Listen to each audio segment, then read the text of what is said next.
Magandang umaga po mga kapatid sa bawat isa sa atin sa pangalan ng ating Panginoong Hesus. Narito po tayo sa ating pong segment FB Live Messages. Mga kapatid, akin pong ipinapakiusap at akin pong hinihiling sa bawat isa sa atin na kung inyo pong mamarapatin at kung inyo pong luluubin, pakibahagi po sa ating mga kaibigan nang sa gayon atin pong maibahagi ang salita po ng Diyos upang tayo ay maging pagpapala sa bawat isa, mga kapatid. Muli, inaanyayahan ko po at welcome po ang bawat isa sa atin sa ating pong FB Live Messages at ang ating pong title ngayon, Abiding in the Secret Place of the Most High. Mga kapatid, mahalaga ho na ang bawat isa sa atin ay mananatili po sa presensya ng ating Panginoon. Because alam naman po natin na without God, we can do nothing. Apart from God, we can do nothing.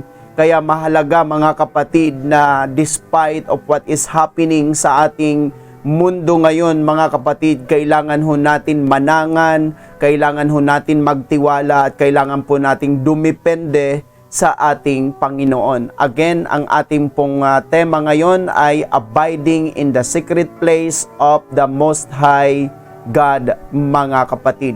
At ating pong mababasa dito po mga kapatid sa Psalms 91 verses 1 to 16. Ito ang wika sa Tagalog, ang Biblia. Siyang tumatahan sa lihim na dako ng kataas-taasan ay mananatili sa lilim ng makapangyarihan sa lahat. Aking sasabihin tungkol sa Panginoon, siya'y aking kanlungan at aking katibayan, ang Diyos ko na siyang aking tinitiwalaan, sapagkat kanyang ililigtas ka sa silo ng paninilo at sa mapamuksang salot. Kaniyang tatakpan ka ng kanyang mga bagwis, at sa ilalim ng kanyang mga pakpak ay manganganlong ka. Ang kanyang katotohanan ay kalasag at baluti. Ikaw ay hindi matatakot sa kakilabutan sa gabi, ni sa panaman na humihilagpos kung araw, dahil sa salot na dumarating sa kadiliman, ni dahil sa paggiba man na sumisira sa katanghaliang tapat. 1,000 ay mabubuwal sa iyong siping at 10,000 sa iyong kanan, ngunit hindi lalapit sa iyo. Iyong mamamasdan lamang ng iyong mga mata at iyong makikita ang ganti sa masama. Sapagkat ikaw, O Panginoon, ay aking kanlungan, iyong ginawa ang kataas-taasan na iyong tahanan.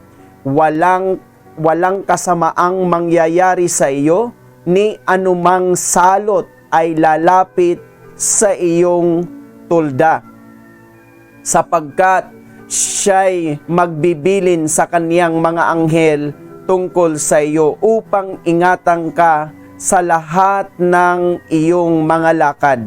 Kanilang dadalhin ka sa kanilang mga kamay, baka matisod ka ng iyong paa sa isang bato.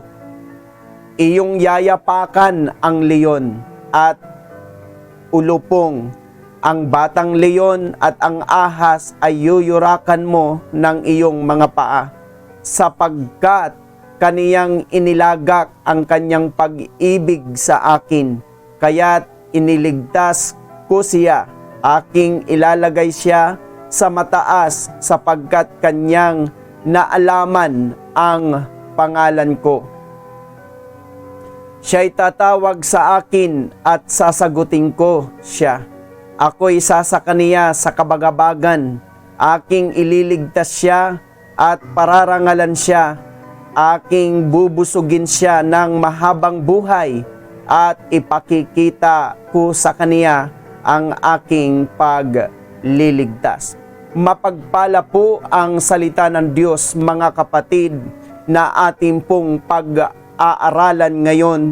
Ang author po ng Psalms 91 ay unknown or anonymous. Subalit mga kapatid, kanyang isinasaysay na mapalad at sabihin natin mabuti ang manganlong sa lihim na dako ng ating Panginoon, mga kapatid.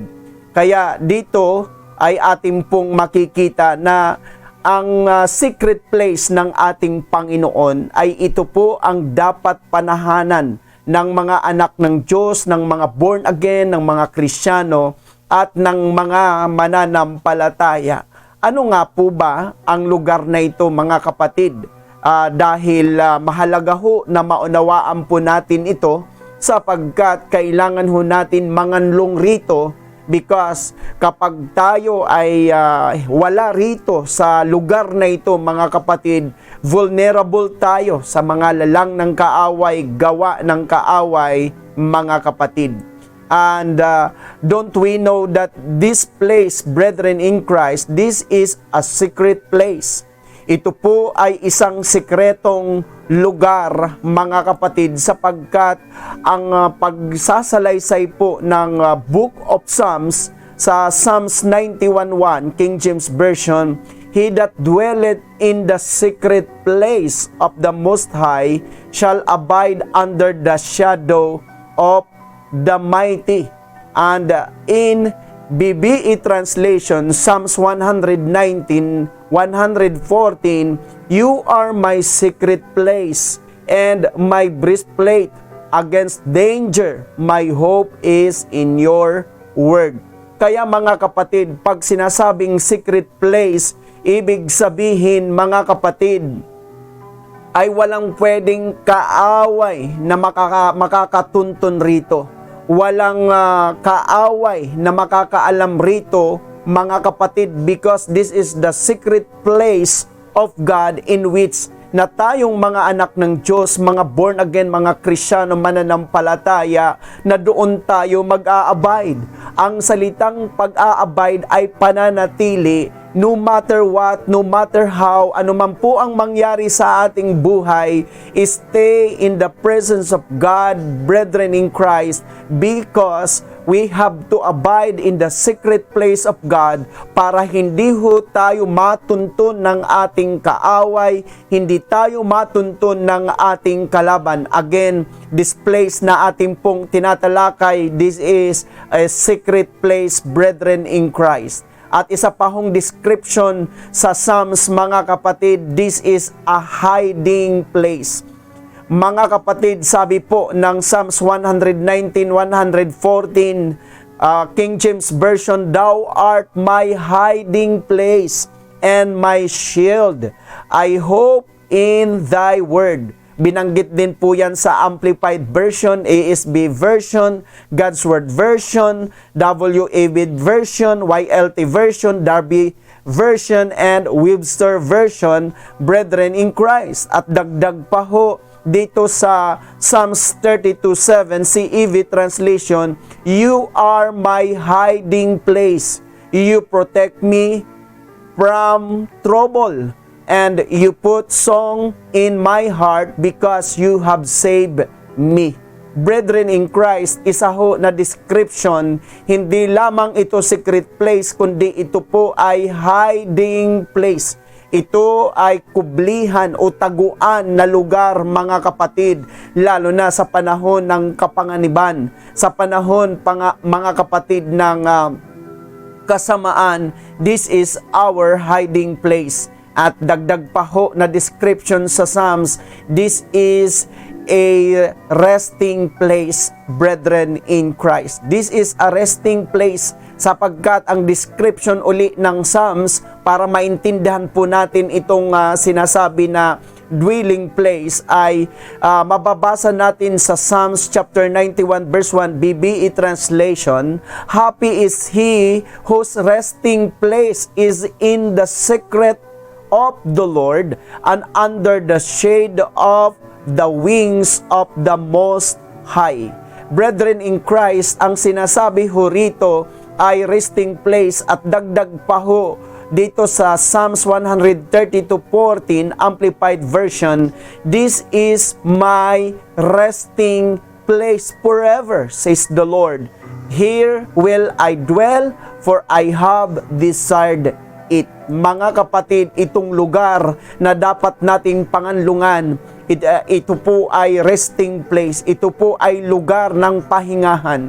Alam ho ng Diyos na marami tayong mga kaabalahan, marami tayong kapaguran, subalit God, mayroon po siyang inilaan na resting place para sa bawat isa sa atin. At isa pa ho na description sa Psalms ng lugar na ito, mga kapatid, this is a dwelling place. Bakit po? Sapagkat ang sabi po, mga kapatid, ng Psalms 91:9 Amplified Version, "Because you have made the Lord your refuge and the Most High your dwelling place." At dagdag pa ho natin, mga kapatid, dito po sa Psalms 91 in IV translation, a prayer of Moses, the man of God. "Lord, you have been our dwelling place throughout all generations." Kaya mga kapatid, itong lugar na kailangan natin panganlungan, itong lugar na kailangan natin abaydan, ito po, mga kapatid, ay lugar ng kung saan naroon, mga kapatid, ang tinatawag natin hiding place. Gusto ko lamang po ipaunawa sa bawat isa na itong lugar na dapat natin panganlungan, itong lugar na dapat natin abaydan, brethren in Christ, ito po ay isa-isahin natin. This is a secret place, mga kapatid. This is a hiding place. This is a resting place, and this is a dwelling place, brethren in Christ. Kaya mahalaga ho na tayo ay manganlong ho rito, mga kapatid.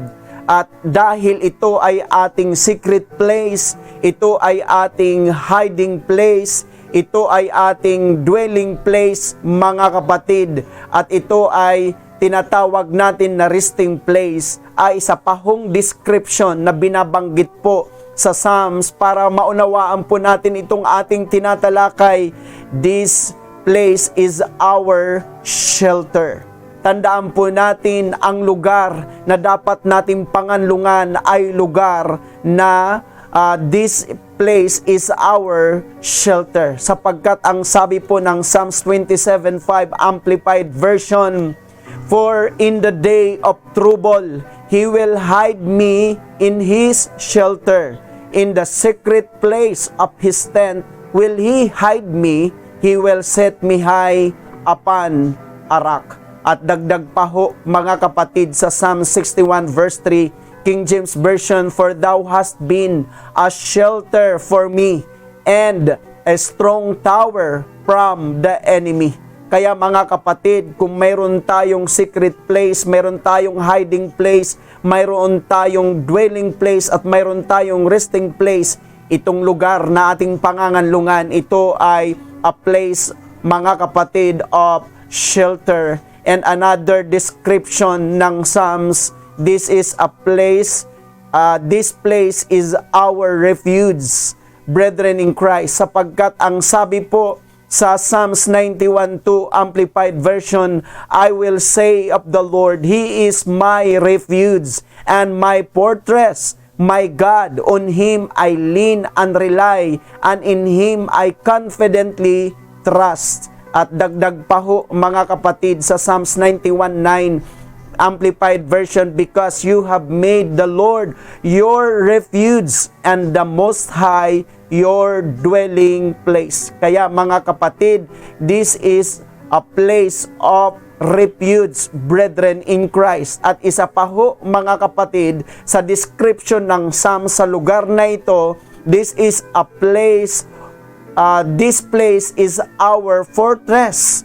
Sapagkat ang sabi po, mga kapatid, ng Psalms 91:2 Amplified Version, "I will say of the Lord, He is my refuge and my fortress, my God, on Him I lean and rely, and in Him I confidently trust. At dagdag pa ho sa Psalms 18:2 King James Version, the Lord is my rock and my fortress and my deliverer, my God, my strength, in whom I will trust, my buckler and the horn of my salvation and my high tower. Brethren in Christ, this is a place of fortress, brethren in Christ. At isa pa ho na description para po natin lalong maunawaan why napakahalaga na mag-abide tayo sa lugar na ito, mga kapatid, at mag-dwell sa lugar na ito.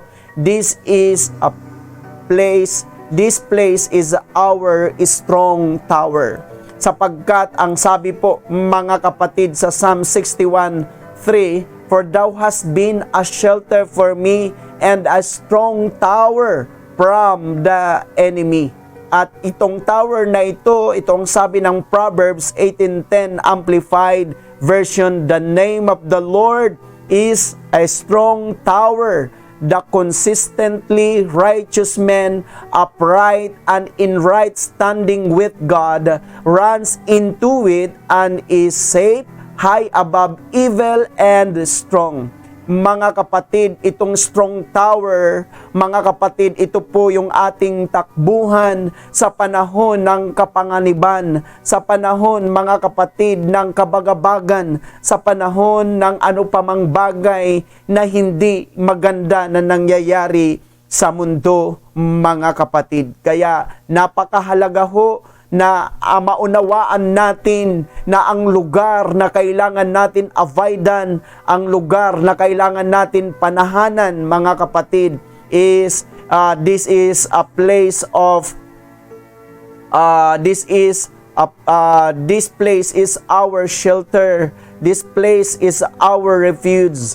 This place is our fortress, and this place is our strong tower. Kaya mga kapatid, tandaan po natin na itong lugar na ito ang hinahangad, mga kapatid, ng lahat ng mga nagtitiwala sa Diyos, ng lahat ng mga nananangan sa Diyos, at lahat ng mga sumasampalataya sa Diyos.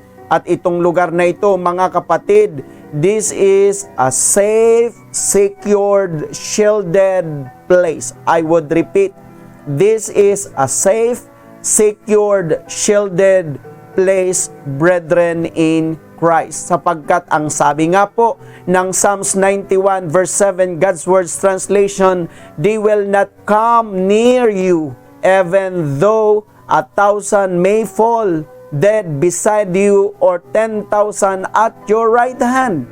They will not come near you. Wala. 2 beses binanggit sa Psalms 91 ang hindi lalapit sa iyo, mga kapatid. Hindi lalapit sa iyo because this place, again, para maunawaan po natin, this place, this is a safe and secured, shielded place. Ulitin ko lamang po, mga kapatid, 2 beses binanggit sa Psalms 91 na anumang mga masama, mga kapatid, ay hindi lalapit man sa atin. At binasa po natin kanina ang Psalms 97:1, God's Word, they will not come near you even though 1,000 may fall dead beside you, or 10,000 at your right side. At dagdag pa ho natin, mga kapatid, sa Psalms 91 verse 10 Amplified, there shall no evil befall you, nor any plague or calamity come near your tent. Kaya mga kapatid, walang makakalapit sa lugar na ito na evil, walang plague, walang calamity na pwedeng mag-approach at makalapit sa lugar na ito, mga kapatid.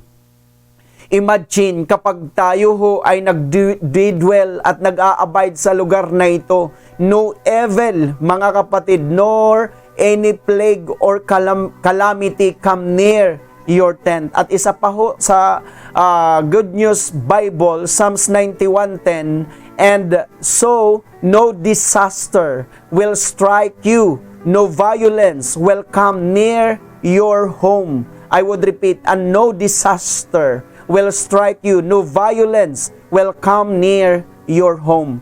Mga kapatid, because this is a safe and secured, shielded place, mga kapatid, kaya wala po na makakalapit, no evil, no plague, no calamity, no disaster, no violence will come near our home or dwelling place, brethren in Christ.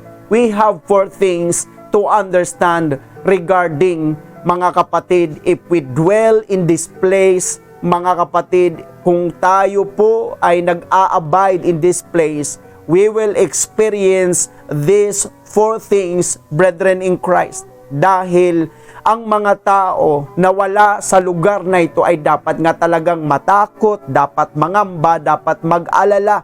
Subalit tayong mga anak ng Diyos, tayong mga born again, tayong mga Kristiyano, tayong mga mananampalataya, dahil tayo ay nanganganlong sa lugar na ito, wala tayong dapat ikatakot, wala tayong dapat ipangamba, wala tayong dapat ipag-alala. Why? Just because, brethren in Christ, even evil, brethren in Christ, even plague, even calamity, even disaster, and even violence will not even come near sa lugar na ito, mga kapatid.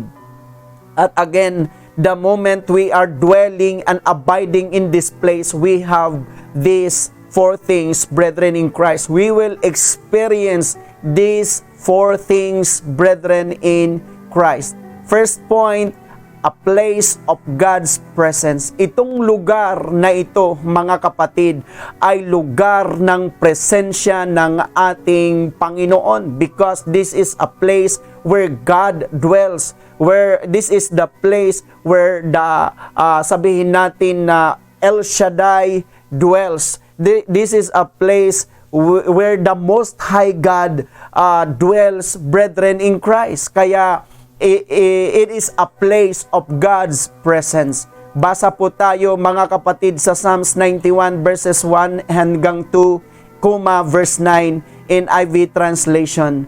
He who dwells in the shelter of the Most High will rest in the shadow of the Almighty. I will say of the Lord, He is my refuge and my fortress, my God, in whom I trust. If you make the Most High your dwelling, even the Lord who is my refuge. Brethren in Christ, tandaan po natin itong lugar na kailangan natin panganlungan, itong lugar where we need to abide. This is a place where the presence of God is, brethren in Christ. And remember na ang Diyos na nanganganlong rin sa lugar na ito, mga kapatid, God's presence, He is a mighty God. He is a merciful God. He is a majestic God. He is a most high God. He is a marvelous God. He is a magnificent God, and He is a miracle working God. Kaya napakahalaga ho na tayo ay magdwell sa lugar where the presence of God is. Dahil lagi po natin naririnig, where the presence of God, there is liberty, there is blessing, there is healing, there is everything we need in Him, mga kapatid. Kaya uulitin ko, ang lugar na ito, mga kapatid, ay a place of God's presence.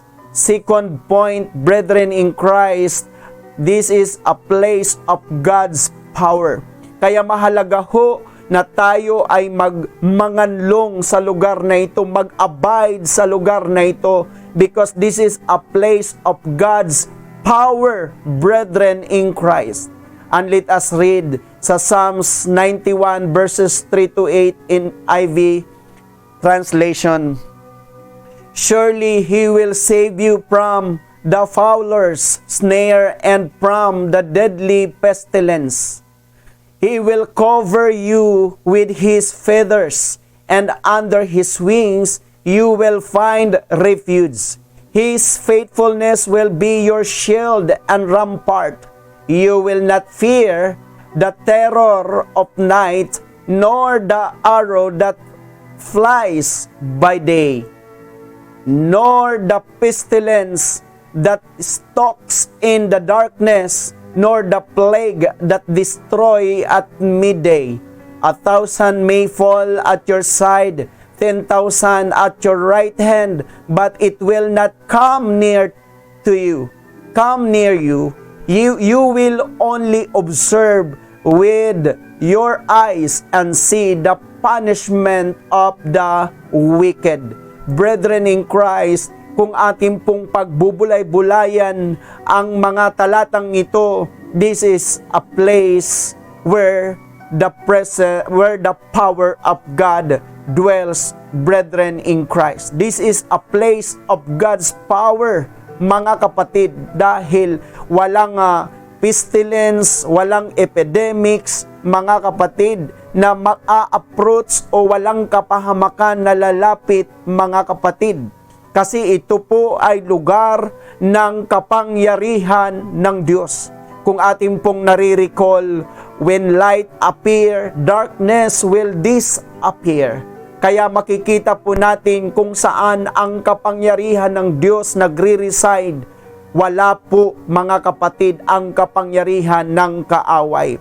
The power of the enemy will vanish away because we are abiding in the place of God's power, brethren in Christ.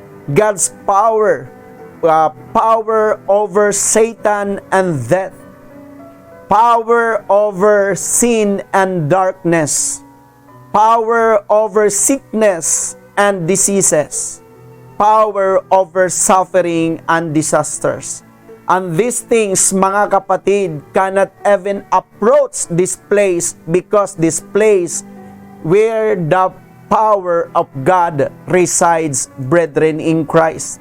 Kaya mahalaga ho na magdwell tayo so that Satan, death, sickness and darkness, sickness and diseases, suffering and disasters will not even, brethren, approach this place para hindi po tayo affected, para hindi po tayo nakakaranas ng mga bagay na ito, mga kapatid. And third point, this is a place of God's protection. Mahalaga ho, mga kapatid, for us to be protected. We need to dwell in this place, brethren in Christ. We need to abide in this place. Dahil ang sabi po ng Psalms 91 verses 10 to 11 in IB translation, then no harm will befall you, no disaster will come near your tent, for He will command His angel concerning you to guard you in all your ways. They will lift you up in their hands so that you will not strike your foot against a stone. You will tread upon the lion and the cobra. You will trample the great lion and the serpent.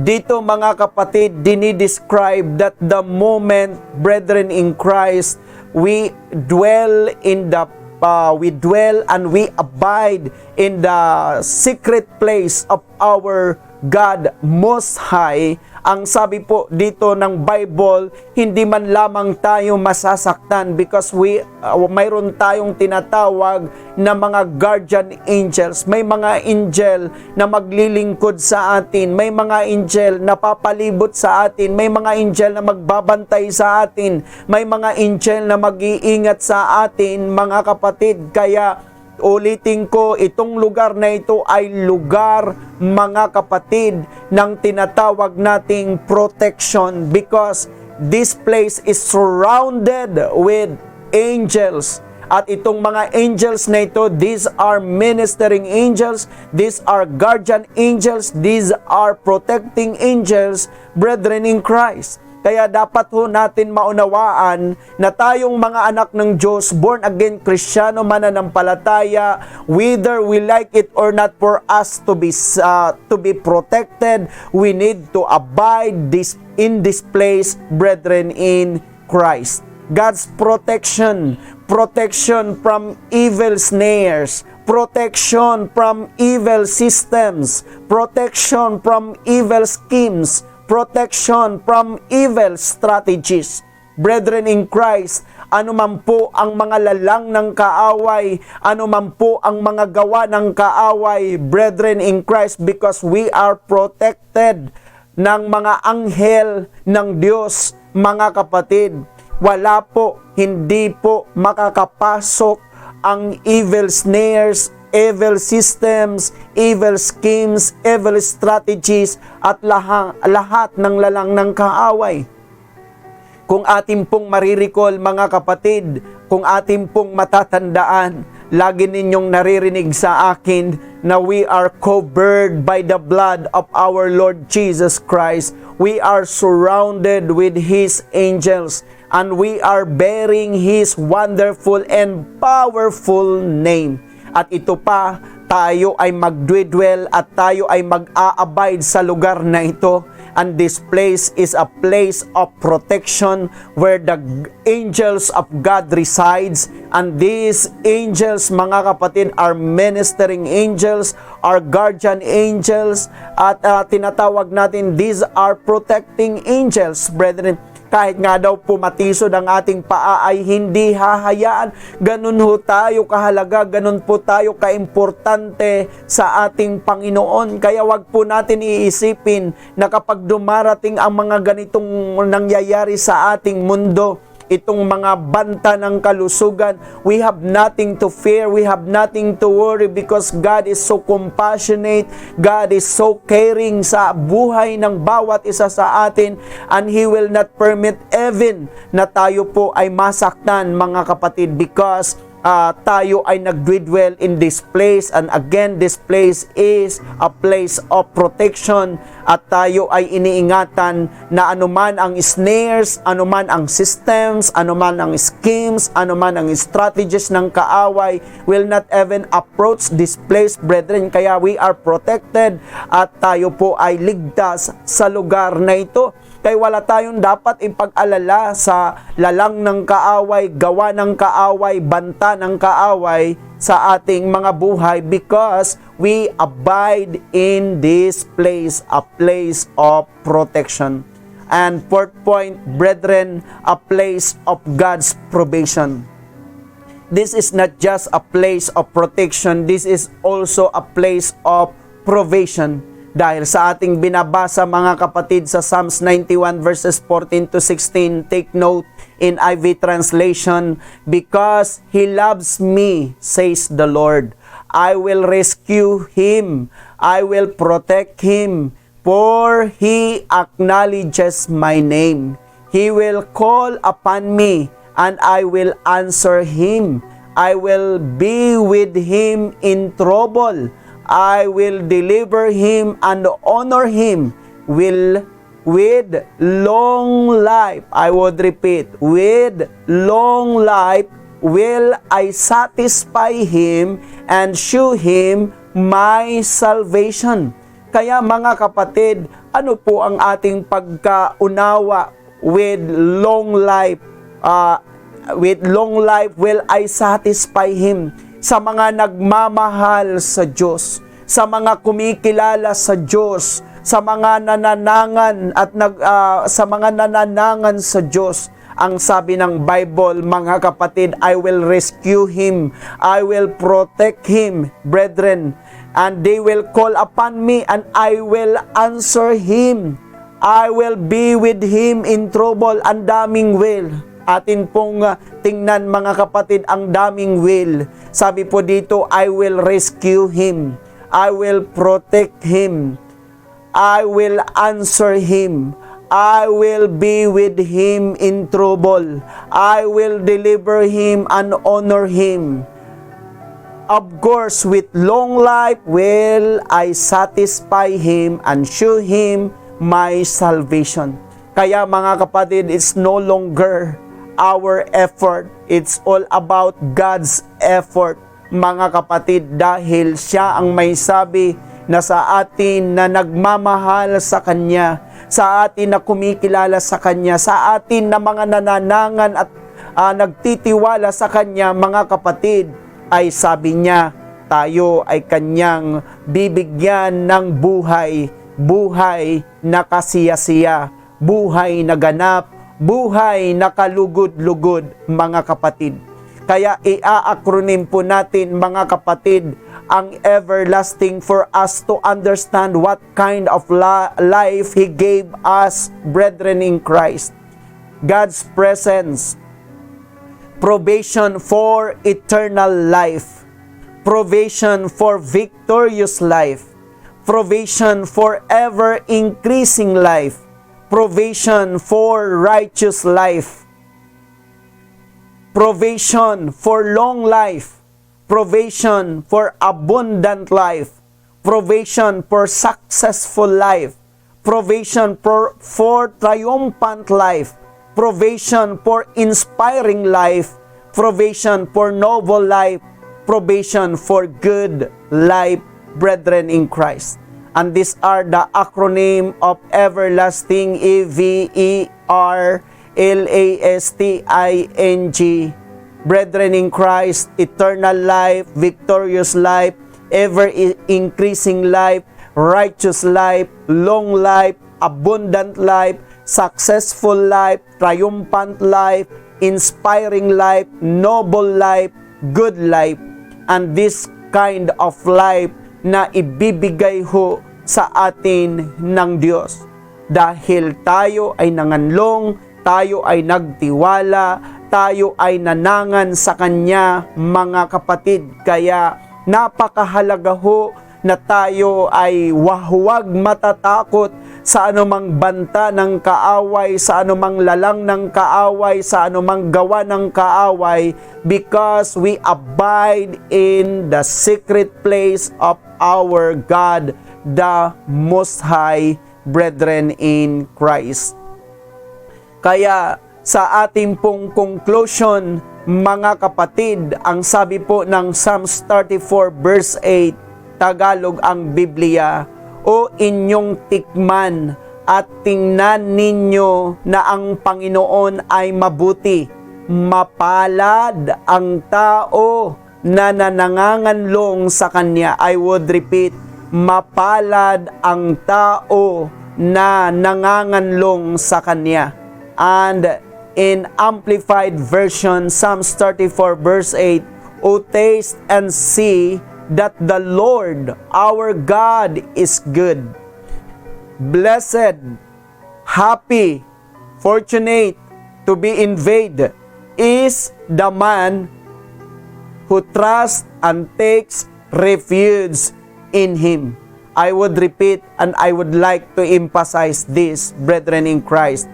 Blessed, happy, fortunate to be invaded is the man who trusts and takes refuge in Him.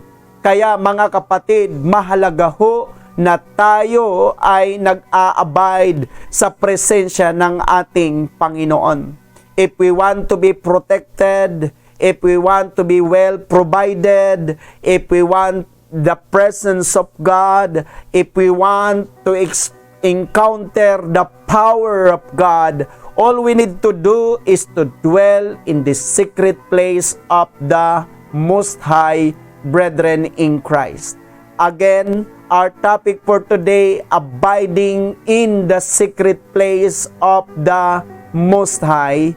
And we tackle, brethren in Christ, the four things regarding this place. And this is a place of God's presence. And this is a place of God's power. And this is a place of God's protection. And this is a place of God's probation. Kaya ang sinabi po kanina sa ating binasa, mga kapatid, sabi niya po, O taste and see that the Lord our God is good.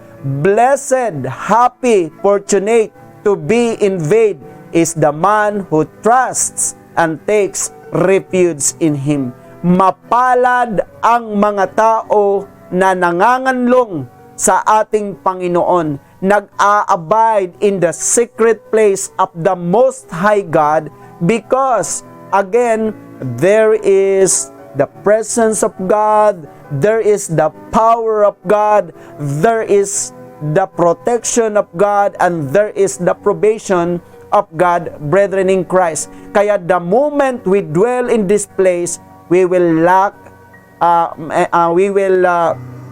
need nothing, brethren in Christ. Wala ho tayong kakailanganin dahil ang lahat-lahat ay narito, mga kapatid. Kaya tayo sa ating panahon ngayon na maraming mga tao sa buong mundo ang nangangamba, nag-aalala, natatakot, pero kabaliktaran sa atin bilang mga anak ng Diyos, bilang mga born again, bilang mga Kristiyano.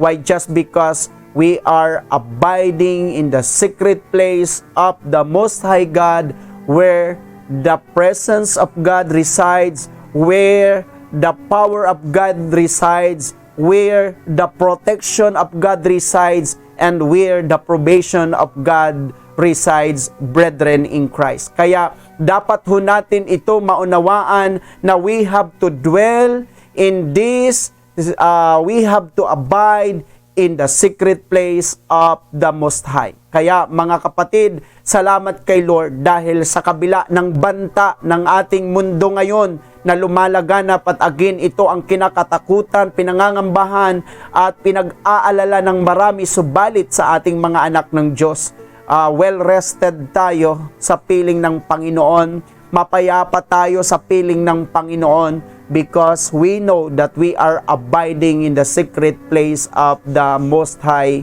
God. Let us pray, brethren in Christ.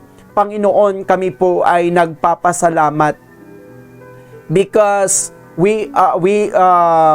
truly we are abiding in the secret place of the Most High God.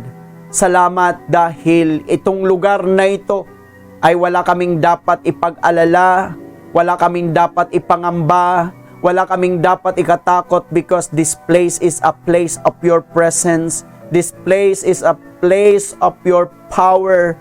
This place is a place of your protection, and this place is a place of your probation. Thank you, God. Thank you, Jesus, sa aming mga kapatid, mga kaibigan, kapanampalataya na nasa kanya-kanyang tahanan ngayon, na mga nanunood, nakikinig. Father, I declare a complete protection sa kanilang buhay, sa kanilang pamilya, sa kanilang trabaho, sa kanilang mga negosyo, sa kanilang tahanan, at saan man sila na lugar paruroon, Panginoon, may your protection be upon them always.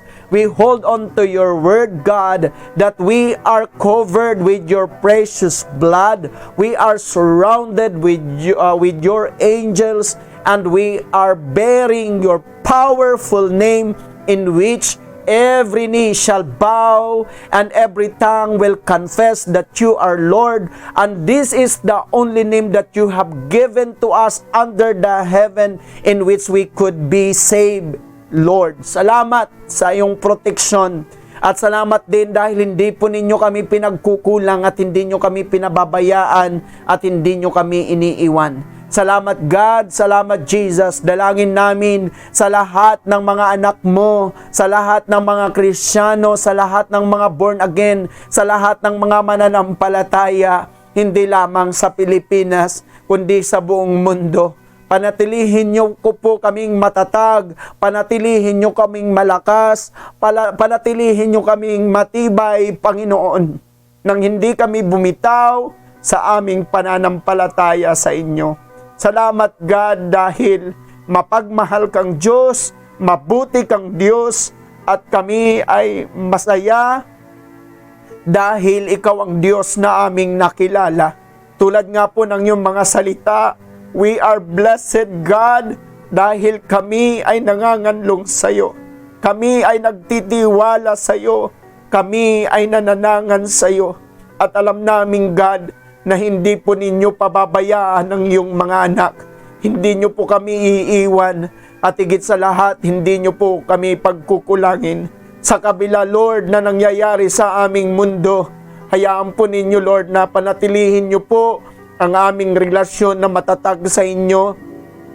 Panatilihin nyo po ang aming relasyon na maging mainit at maapoy sa inyo at wala pong bibitaw na inyong mga anak sa inyo, Panginoon. Salamat, God. Salamat, Jesus, dahil ikaw ang Diyos na aming pinapanangnan, ikaw ang Diyos na aming tinitiwalaan. Salamat, Jesus. Salamat, Lord. And this we pray in Jesus' mighty name. Amen and amen.